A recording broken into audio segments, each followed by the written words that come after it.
করছেন আগামী জাতীয় সংসদ নির্বাচনে কোন দল ক্ষমতা আসলে দেশ?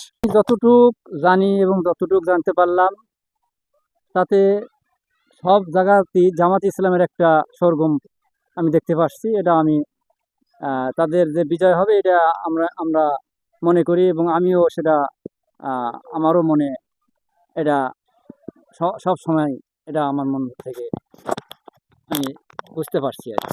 আপনি বলছেন যে আগামী জাতীয় সংসদ নির্বাচনে জামাত বিজয় হবে, কেননা ইতিমধ্যে নির্বাচন আগে একটা রবটে প্রত্যেকটা, যেমন পূর্বে নৌকার পরে ধানের শীষ, এমন একটা রবটে এবার আপনার গ্রামের প্রত্যেকটা সাধারণ মানুষ থেকে শুরু করে কর্মজীবী পেশাজীবী মানুষের রবট এসে এবার 54 বছর তো অনেক দল দেখলে এবার তারা দেখতে চাচ্ছে নতুন দল এবং তারই পাল্লায়।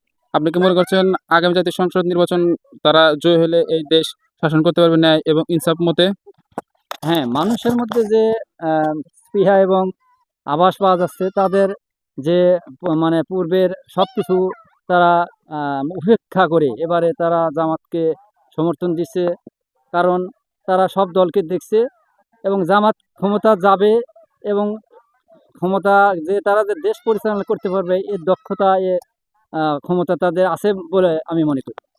আমরা ইতিমধ্যে দেখতে পেয়েছিলাম যে রাকসু ডাকসু চাকসু তারা ডাকসুতে তারা বিজয় অর্জন করেছে এবং সুন্দরভাবে ক্যাম্পাসগুলো পরিচালনা হচ্ছে। এতে মাধ্যমে আমরা জানি যে তারা সক্ষমভাবে জামাতের আদর্শ এবং ন্যায় ইনসাফ মতে রাষ্ট্র পরিচালনা করতে পারবে।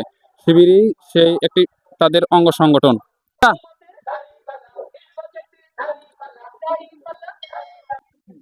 সময় দর্শক, আমরা দেখতে পাচ্ছি যে ইতিমধ্যে বিকেল টাইমে ইয়াং মানে জেনজি তারা আড্ডা দিচ্ছে, আমরা তাদের সাথে কথা বলবো। ভাই, আমরা দেখতে পেলাম যে আপনাদের জামাত কর্তৃপক্ষ থেকে আপনাদের যে লিফলেট বিতরণ করছে, এর মাধ্যমে তারা কি বোঝাচ্ছে আগামী জাতীয় সংসদ নির্বাচনে তারা কি এই দেশ গঠন করতে এবং নির্বাচনী জয় হয়ে এই দেশ পরিচালনা করতে সক্ষম হবে? বলো, কিছু বলো। না বলো বলো। আমি তো অবস্থা সময় দর্শক, তারা বলছে তারা কথা বলতে পারে না, কিন্তু আপনাদের প্রত্যাশা যে মানে এই দেশ ন্যায় এবং ইনসাফ মতে রাষ্ট্র পরিচালনা করতে কোন দল পারবে, বিএনপি, জামাত না অন্য দলের মধ্যে আপনারা কোনটি মনে করছেন এদেশ পরিচালনা করতে তারা ইনসাফ মতে রাষ্ট্র পরিচালনা করতে পারবে? দেখা যাক নির্বাচনের পর, মানে নির্বাচনের আগেও দেখা মানে সুন্দর যারা সমাজসেবায় নিয়োজিত থাকবে তাদের এই ভোট দেওয়ার চেষ্টা করবো আমরা। আপনি বলছেন যে যারা এই দেশ এবং এই জাতিকে সুন্দরভাবে তারা রিপ্রেজেন্ট করবে এবং প্রত্যেকটা মানুষের কাছে তারা যাবেন, তাদের যে সমস্যার সমাধান করবে এবং সাধারণ মানুষের যে সমস্যা তারা পূরণ করতে যায় পারবে এবং সমাজে যারা বিশৃঙ্খলা করবে না এবং সাধারণ মানুষের যে সুষ্ঠুভাবে এবং সুন্দরভাবে দুর্নীতিমুক্ত একটি সমাজ যারা করবে সেই লক্ষ্যেই আপনি তাদের সাথে থাকবেন এবং তাদেরকে আপনি সমর্থন জানাচ্ছেন।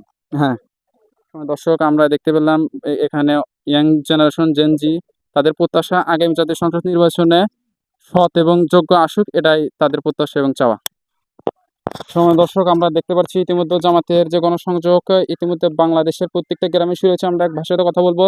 ভাই এখানে যাচ্ছে। ভাই, আসসালামু আলাইকুম। মুসলাম ভাই ভালো আছেন? আলহামদুলিল্লাহ। ভাই, আপনি চাচ্ছেন আগামী জাতীয় সংসদ নির্বাচনে কোন দল ক্ষমতা আসুক, জামাত না বিএনপি?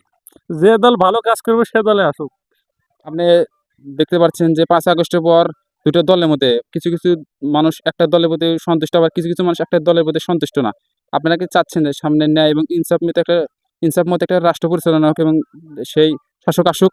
তারা তো অবশ্যই। আমরা ইতিমধ্যে দেখতে পাচ্ছি রব উঠেছে বাংলাদেশের সাধারণ মানুষের কাছে। তারা চাচ্ছে ন্যায় এবং ইনসাফ মতে যায় রাষ্ট্র পরিচালনা এবং সৎ তাইতেই ক্ষমতা আসুক। তা তো অবশ্যই ভাই, ঠিক আছে।